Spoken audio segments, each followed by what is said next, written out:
Olá pessoal do Direito do Trabalho, tudo bem? Estamos aí para mais um encontro, né? No encontro de hoje nós vamos tratar aí as hipóteses de suspensão do contrato de trabalho, né? Dando continuidade aí aos vídeos anteriores e também todo o material textual que já foi enviado para vocês. Como nós vimos, né, pessoal, é uma boa leitura entender as hipóteses de suspensão e de interrupção do contrato de trabalho como espécies de garantias contratuais deferidas ao empregado, exatamente em razão da manutenção do vínculo empregatício em algumas situações em que a sua principal obrigação frente ao contrato de trabalho estará paralisada, que é a prestação de serviços, né? Nessa perspectiva, é muito importante a manutenção do vínculo empregatício.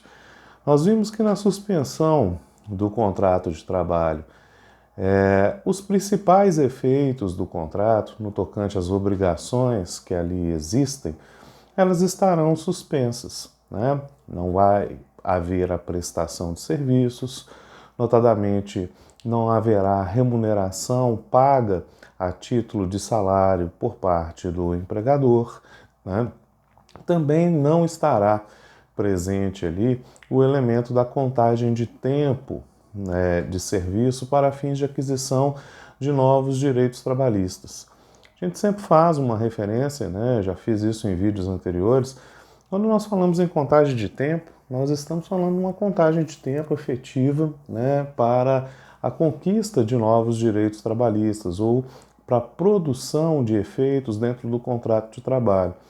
Não nos referimos, né, a uma contagem de tempo de serviço numa perspectiva interdisciplinar, né, sob o ponto de vista previdenciário, né, porque dentro dessa perspectiva, no ponto de vista previdenciário, né, em algumas situações o tempo de serviço será efetivamente computado, né, aquele tempo será utilizado sem prejuízo para fins de futura aposentação por parte do segurado empregado, né?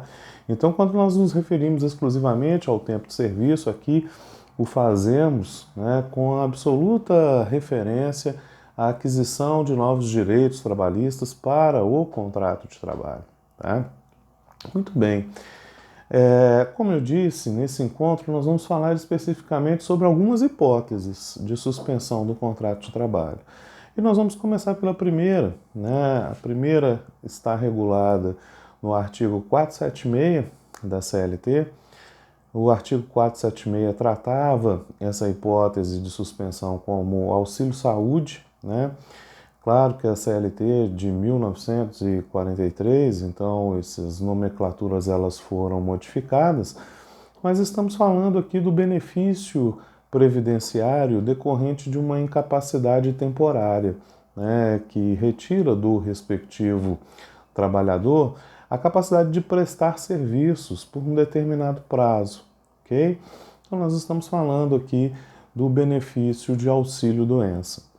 Já logo no início fazemos uma referência que o auxílio-doença aqui ele é compreendido como um gênero, do qual nós vamos extrair duas espécies respectivas.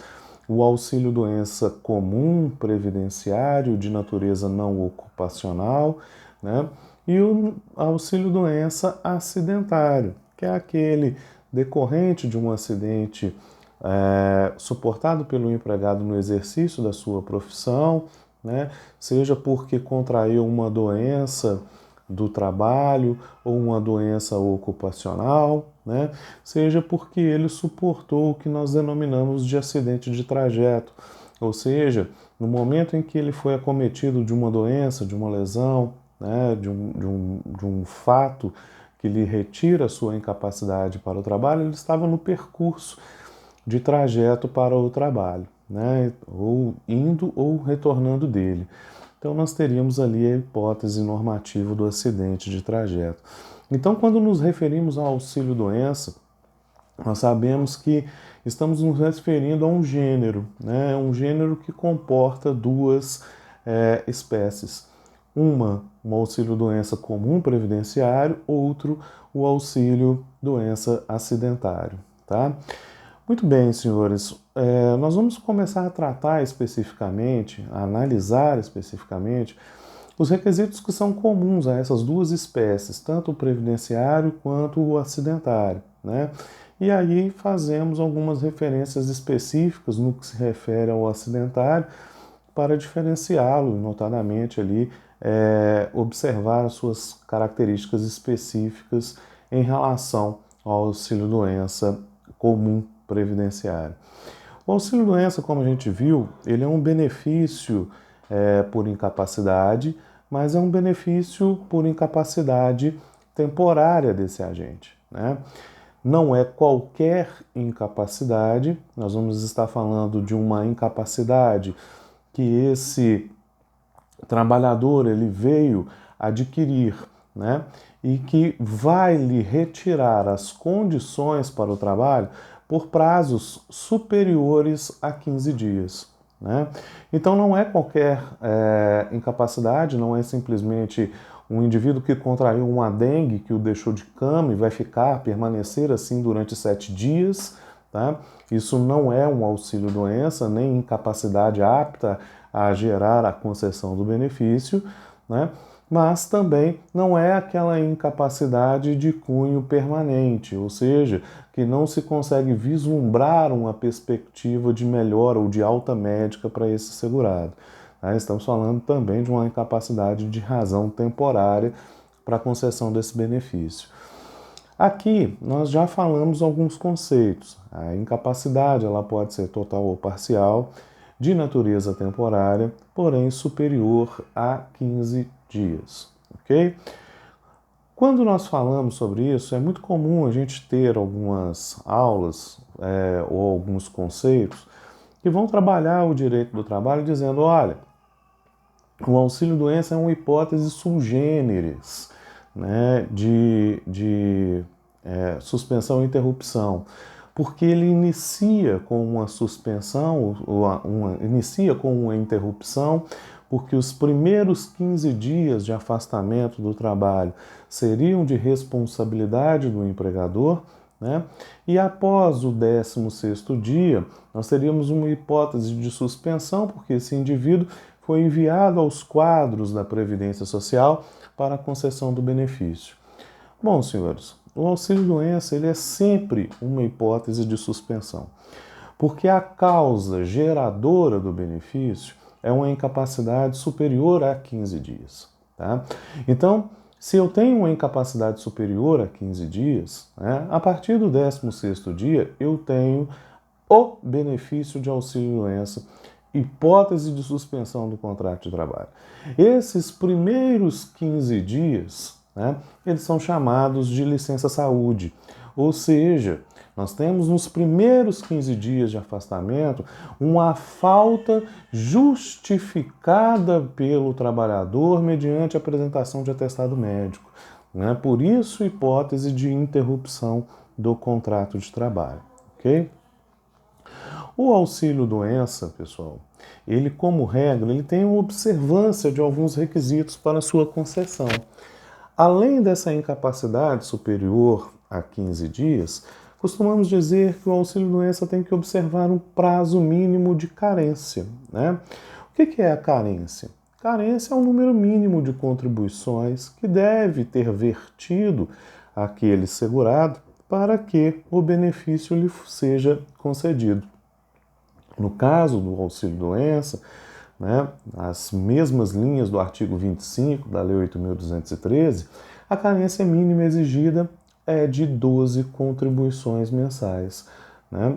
Então, o indivíduo, quando ele vai requerer o benefício dele de auxílio-doença, ainda que ele seja um segurado empregado, ele tem que ter uma carência mínima apta a ensejar a concessão desse benefício. Existem, claro, algumas situações dispostas no artigo 26 da Lei 8.213 que vão isentar, né, o segurado de obrigação de preenchimento de carência. São os casos de acidente de qualquer natureza, tá? E são aquelas doenças ou afecções tá? Cujo segurado, em razão o segurado, em razão da sua nocividade, não terá que preencher, né, o respectivo requisito da carência. Então nós estamos falando ali de doenças graves, listadas e elaboradas por uma lista tríplice formada pelo Ministério da Previdência e Trabalho, né? Nós vamos ter ali o Ministério da Saúde, elaborando essa lista tríplice com atualização periódicas, né? Para dizer que essas enfermidades, afecções, elas são isentas do preenchimento da carência, né? Mas, via de regra, esse indivíduo ele tem que ter a carência. Também tem que ter qualidade de segurado. Qualidade de segurado é o fato de estar contribuindo para os quadros da Previdência Social. E aqui fica uma lembrete, uma situação que bastante incomoda, que é a situação, por exemplo, do trabalhador intermitente, né? O trabalhador intermitente, como a gente viu em algumas aulas, para que a sua contribuição à Previdência Social seja considerada salário de contribuição para fins de carência, para fins de manutenção da sua qualidade de segurado, ela tem que ser uma contribuição sobre uma base equivalente à base do salário mínimo, né? Se durante as suas prestações de serviços de natureza não contínua, né, prestando serviços a um empregador ou a mais de um deles, naquele mês de competência ele não conseguir alcançar a incidência da sua contribuição sobre a base do salário mínimo, né, aquele período não será computado como tempo de contribuição. E aí teremos uma situação tanto quanto incomum, que é aquele segurado empregado que verte contribuição para a Previdência Social, mas não é considerado segurado para fins previdenciários, tá? Então, a qualidade de segurado, assim como a carência, também são elementos a serem observados para a concessão do benefício de auxílio-doença, tendo que essa doença ou lesão ter se iniciado na data em que todos os requisitos estavam preenchidos, tá? Ou seja, no momento em que ele vai dar ensejo, requerimento ao seu benefício, todos os requisitos devem estar preenchidos: a incapacidade, a qualidade de segurado e a carência, salvo, claro, nas suas hipóteses de isenção. O benefício de auxílio-doença ele é concedido no percentual, o percentil de 91% do salário de benefício. Esse salário de benefício ele é apurado a partir da média aritmética de todo o período contributivo, não podendo ser superior à média contributiva dos últimos 12 meses de salário, né? Então nós vamos ter ali a fórmula de cálculo do respectivo benefício de auxílio-doença no tocante à remuneração. Então a remuneração não é igual, né, à remuneração que o indivíduo recebia em atividade, né? Ela provavelmente será uma remuneração menor daquela que ele preenche em atividade, pelo menos em 91% dela, né? Mas estabelece a Lei 8.213 requisitos aí para a sua concessão, ok? O auxílio-doença acidentário, ele diferencia-se um pouco do auxílio-doença comum previdenciário, cujas regras nós acabamos de mensurar. A primeira delas é que a causa que gera a incapacidade, ela está intimamente atrelada à atividade laboral, né, do respectivo trabalhador. Ou seja, o indivíduo ele sofreu um acidente típico, eu estou dizendo, ele suportou um sinistro, né, um evento danoso dentro do seu ambiente de trabalho, na execução ou participando, né, de atividades internas da empresa, tá? Ou ele contraiu uma doença de cunho ocupacional ou em razão do trabalho que desenvolve, né?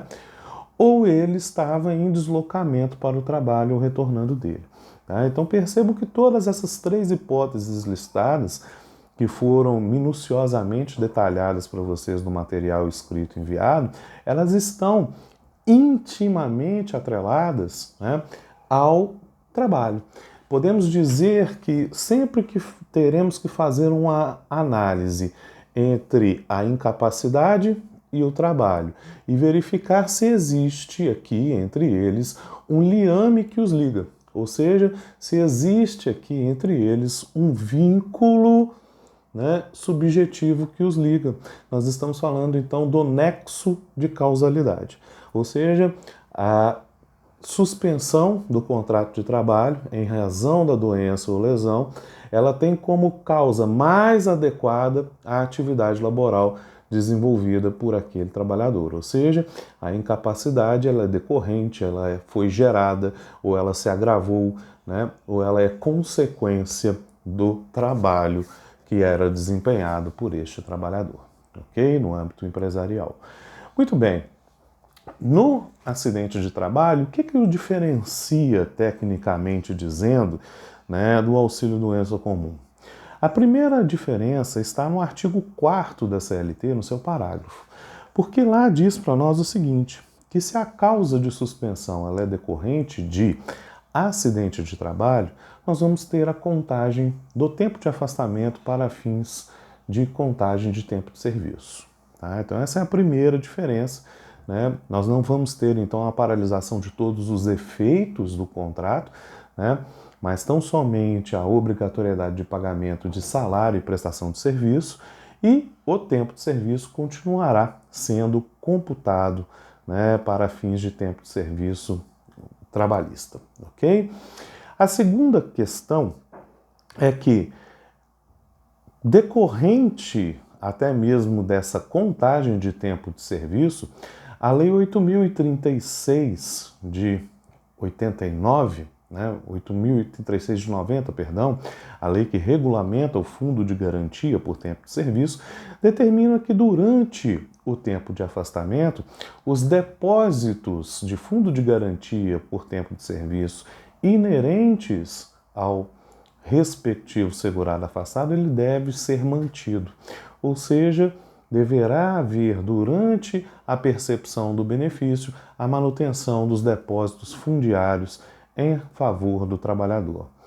Uma outra característica é que, no momento do retorno deste funcionário, ou seja, quando ele vai retornar às suas funções, nos termos lá do artigo 471, ele não terá apenas o direito ao retorno, situação que é assegurada ao auxílio-doença comum. Ele também carregará consigo, tá, uma garantia de manutenção empregatícia, ou seja, ele vai poder ser mantido no emprego, ele tem garantia de permanência no emprego pelo prazo de 12 meses, né, por disposição específica da Lei 8.213 de 91. Aqui, pessoal, uma questão que sempre é objeto de análise, seja em questões práticas que aqui se desenvolve, nem todo acidente de trabalho gera a famigerada estabilidade previdenciária do artigo 118 da Lei 8.213. Veja só, se o indivíduo A, né, na execução de seus serviços, ele sofreu um acidente de trabalho, né, e ficou incapacitado por 10 dias, tá? Esse indivíduo sofreu um acidente de trabalho? Sim, sofreu um acidente de trabalho porque teve um acidente sobre o qual gerou uma incapacidade por 10 dias. Tá? Mas esse indivíduo terá a garantia estabilitária do artigo 118 da Lei 8.213? A resposta é não. Não terá essa garantia estabilitária. Exatamente por quê? Porque essa garantia de emprego ela está prevista numa legislação previdenciária, que só é atraída para a aplicação no contrato de trabalho quando a incapacidade é superior a 15 dias, né? Sendo a incapacidade superior a 15 dias, eu tenho a atração, né, dessa legislação previdenciária para ser aplicada e observada dentro daquele contrato de trabalho. Antes disso, tem apenas licença remunerada, né? A licença falta justificada, uma licença remunerada pelo empregador, ainda que seja decorrente de acidente de trabalho, ok? Muito bem, senhores. Situação bastante interessante que tratamos ali, né, no material enviado, é a situação do buraco normativo, né, e do limbo previdenciário. São duas situações muito presentes, né, dentro do âmbito prático, tá, dessas questões de suspensão ou interrupção do contrato de trabalho. Percebam que o buraco normativo é uma ausência, de fato, de uma regulamentação sobre uma situação específica, em que o trabalhador acaba ficando desamparado nessa situação. De que estamos falando? Estamos falando de uma situação do indivíduo ter contraído uma enfermidade de natureza não ocupacional, né, que vai gerar a ele uma incapacidade temporária superior a 15 dias. Situação que, consequentemente, lhe daria acesso ao benefício de auxílio-doença previdenciário. Porém, este segurado não preencheu, né? Não preencheu a carência mínima exigida para a concessão do benefício. Nós vamos estar diante de quê, então? Nós vamos estar diante de uma situação muito delicada do trabalhador que não tem condições de prestar serviços, a responsabilidade do empregador limitando-se apenas aos 15 primeiros dias e este empregado não conseguindo o benefício previdenciário, né, a partir do 16º dia, porque não completou todos os requisitos necessários à obtenção desse benefício. Eu não teria como exigir nenhuma obrigação a mais do trabalhador, do empregador, né? E esse trabalhador não tem como exigir do Estado a complementação financeira, né, ou o suporte, a cobertura previdenciária nesse momento de incapacidade laboral. Nesse contexto, pessoal, tá, a jurisprudência dos tribunais, do Tribunal Superior do Trabalho, tem entendido que não há como exigir do empregador a manutenção de salários, né, durante esse período. Também não há que se falar, né, de aplicação, por exemplo, de uma justa causa a este empregado, porque não retorna às suas funções, já que não conseguiu o benefício previdenciário. Porque faltaria, dentro da configuração dessa justa causa, o elemento do animus abandonandi, né? Ou seja, não haveria dentro dessa situação a intenção de abandono por parte do empregado. Tá? A melhor situação que se aplica aqui seria a suspensão do contrato de trabalho, visando a sua manutenção, a interesse, a solicitação negociada com o empregado, né? Exatamente porque, neste caso, haveria a manutenção do vínculo empregatício, né? Porém, né, não haveria as contraprestações financeiras por não haver prestação de serviço propriamente dito, nem obrigatoriedade de sua manutenção por parte do empregador. Então esse, gente, é o que nós denominamos de buraco normativo previdenciário, uma ausência de regulamentação técnica sobre a matéria. Do outro lado, nós temos uma figura também muito comum, que é a figura do limbo previdenciário. O limbo previdenciário é quando empregador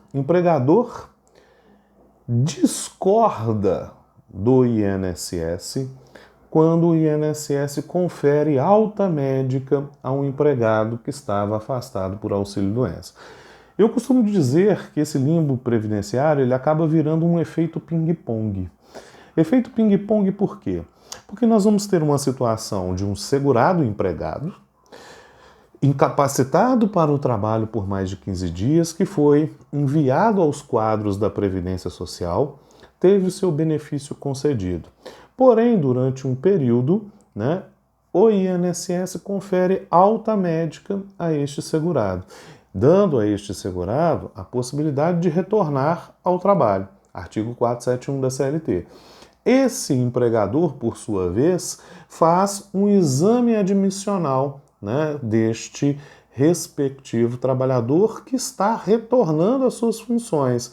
Esse exame admissional, readmissional, identifica, né, que esse trabalhador continua incapacitado, não apto, né?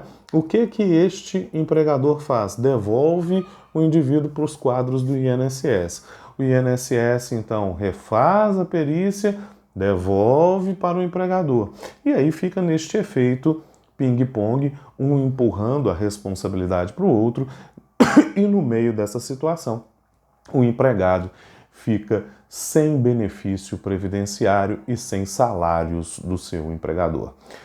Bom, a jurisprudência, né, tem se orientado no seguinte sentido.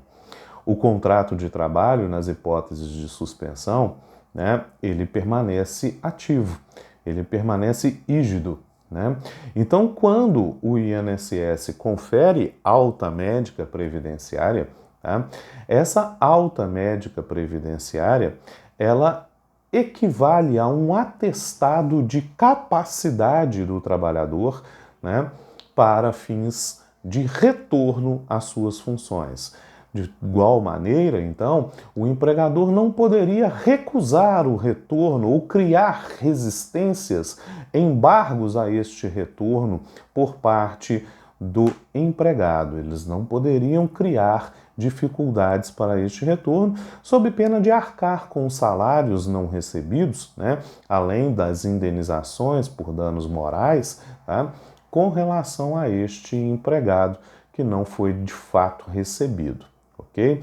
Caso o empregador ele discorde de fato e tenha elementos para tanto, né, da decisão administrativa proferida pelo INSS, ele deverá fazer a impugnação, ainda que nos meios administrativos, dessa decisão, pleiteando ali a sua manutenção.